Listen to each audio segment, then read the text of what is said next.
From the beginning, humanity has been living amongst nature. It is no surprise that some of the earliest known myths involve nature. Whether that was nature spirits or fantastical beasts that incorporated aspects of real-life animals, for example the chicken-like cockatrice or the lion-like manticore. All early societies sought to explain the world around them using the method of myth.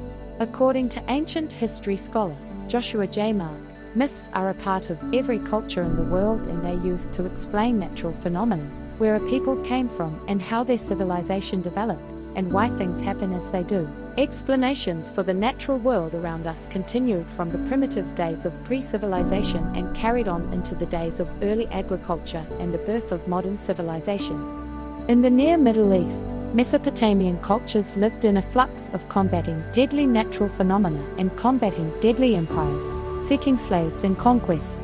It makes sense that the mythology they developed would reflect their harsh, unforgiving climate. Their mythology involved apathetic nature gods, monstrous winged gods, as well as ultra-powerful god-kings. One story, similar to the Great Flood of Genesis, is the story of Utnapishtim and the Great Flood.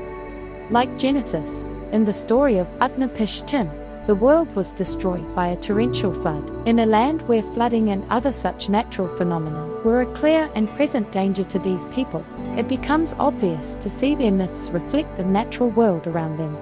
However, with the advent of classical philosophy, modern science and skepticism, traditional nature mythology started to become irrelevant.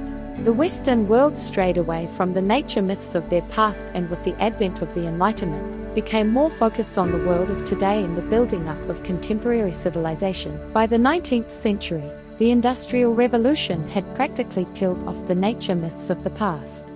No longer was the sun worshipped as a deity, nor were there elaborate stories and characters to explain the seasons.